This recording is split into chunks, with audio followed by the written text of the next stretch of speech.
Bismillahirrahmanirrahim.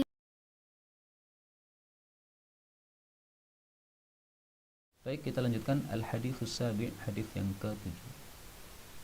An Abdullah bin Amr bin al-As radhiyallahu anhuma 'anil Nabi sallallahu alaihi wasallam annahu kana, bahwasanya Nabi idza dakhala al-masjid, apabila hendak masuk masjid, qala, beliau mengucapkan, a'udzu billahil azim wa biwajhihil karim wa sultanihil qadim minasyaitonir rajim.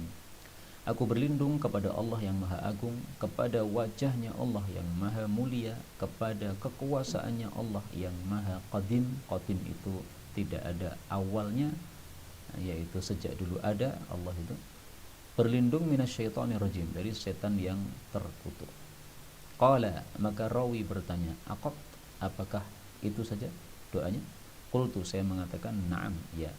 Qala, Nabi bersabda, fa idza qala dzalika, maka apabila dia mengucapkan doa tersebut, qala syaitanu, setan berkata, hufidha minni, dia telah dijaga dari saya, yaitu dijaga oleh Allah, sairul yaum, sepanjang hari ini. Hadis riwayat Abu Dawud. Hadis ini sangat penting untuk diketahui oleh para jamaah masjid, supaya mereka kalau datang ke masjid tidak lupa untuk membaca doa yang sangat penting ini. Doanya dibaca sebelum kita masuk masjid. Ya, jadi yang dimaksud dakhalal masjid, masuk masjid ini bukan setelah masuk, tetapi ketika arada dukhulal masjid, ketika hendak masuk ke dalam masjid. Maka disyariatkan orang yang masuk masjid untuk berlindung kepada Allah Subhanahu wa taala dari setan yang terkutuk. Kenapa? Karena setan itu senantiasa mengganggu manusia, terutama dalam kondisi salat dia. Setan tidak suka kalau manusia ini masuk surga. Nah, salat itu menyebabkan masuk surga, sehingga akan diganggu oleh setan, sehingga orang jadi lupa ini sudah berapa rakaat saya salatnya. Itu karena setan mengganggu dia. Nah, supaya kita tidak terganggu oleh syaitan, kita disyariatkan untuk berlindung kepada Allah dari keburukan setan tersebut. Kita ambil beberapa faedah dari hadis ini. Faedah yang pertama, hadis diriwayatkan oleh Abdullah bin Amr bin As. Saya mendoakan radhiyallahu anhuma, karena Abdullah ini sahabat Nabi dan Amr bin As juga sahabat Nabi sallallahu alaihi wasallam. Dan Abdullah bin Amr bin As, antara Abdullah dengan bapaknya yaitu Amr bin As, jarak usianya hanya 11 tahun. Sehingga kira-kira Amr bin As ini sudah menikah pada usia 10 tahun. Setelah itu 1 tahun kemudian dia melahirkan anak, Abdullah bin Amr bin As ini. Maka jarak antara dia dengan anaknya 11-an tahun. Jadi Masya Allah, ini usia nikah yang paling muda pada usia 10 tahun. Kemudian Amr bin As ini punya fadilah. Fadilahnya disebutkan oleh Nabi SAW ketika Fathu Makkah. Rasulullah bersabda, aslaman nasu wa amana Amr bin As. Orang-orang pada masuk Islam, adapun Amr bin As dia iman. Kenapa Nabi mengatakan seperti ini? Ini kejadiannya pada Fathu Makkah. Karena waktu itu Amr bin As sebelum Nabi melakukan Fathu Makkah, dia sudah punya ketertarikan untuk masuk Islam. Gara-gara dia bertemu dengan Raja Najasyi.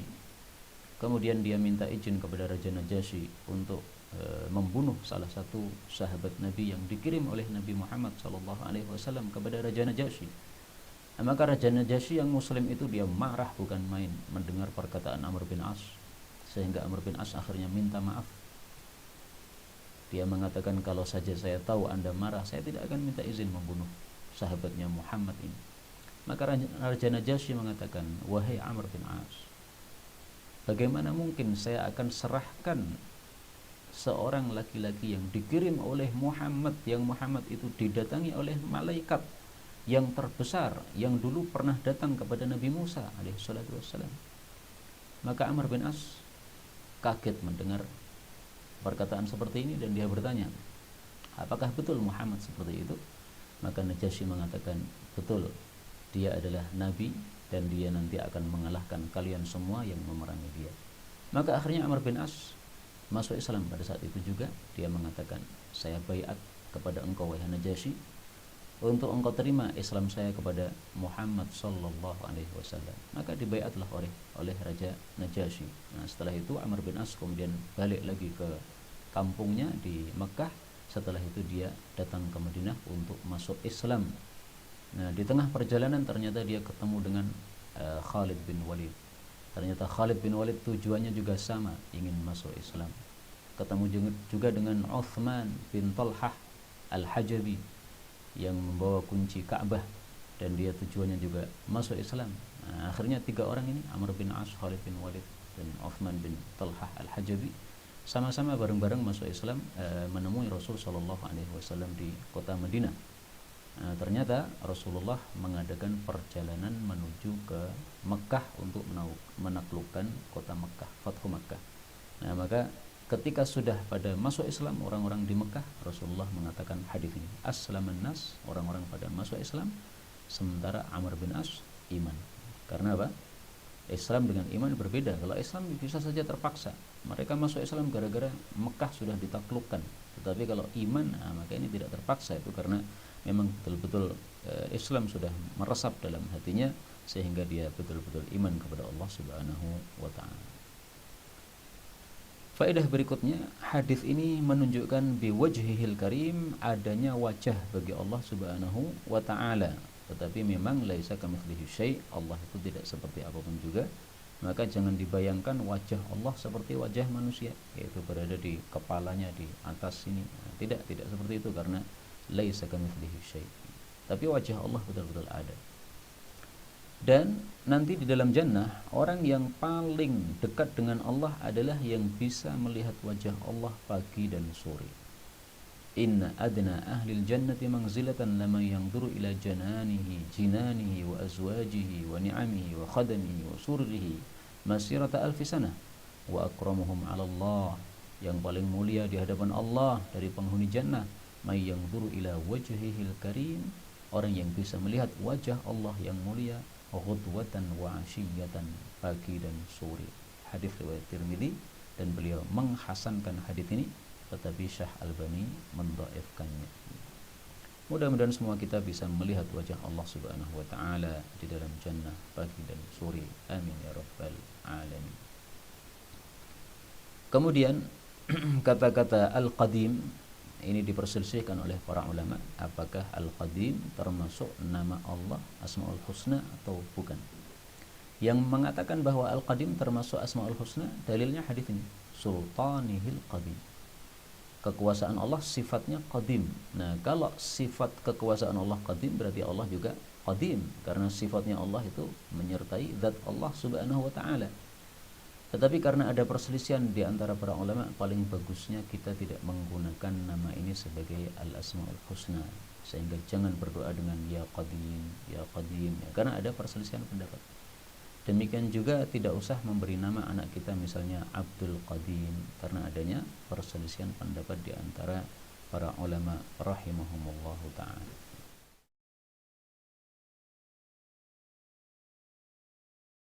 تقبل منا إنك أنت السميع العليم وتب علينا إنك أنت التواب الرحيم. اللهم نحمدك حمدا شاكرين حمدا ناعمين حمدا يوافي نعمه يكافئ مزيدا. يا ربنا لك الحمد ولك الشكر كما ينبغي لجلال وجهك الكريم ولعظيم سلطانه.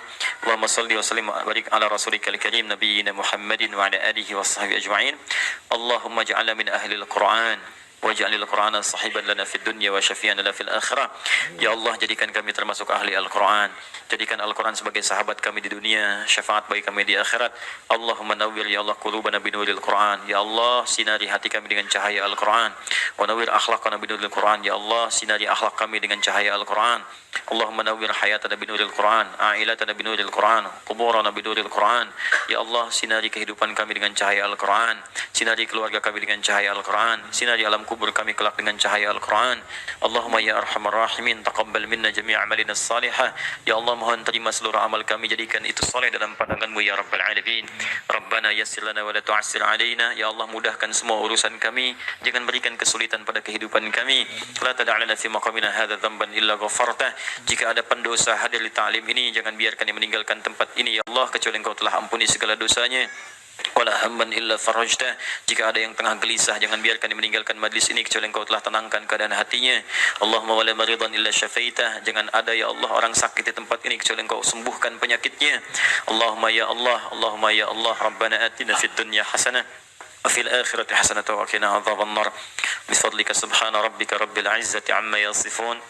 والسلام على المرسلين وآخر دعوانا سبحانك اللهم وبحمدك أشهد أن لا إله إلا أنت نستغفرك ونتوب إليك والحمد لله رب العالمين ثم السلام عليكم ورحمة الله وبركاته.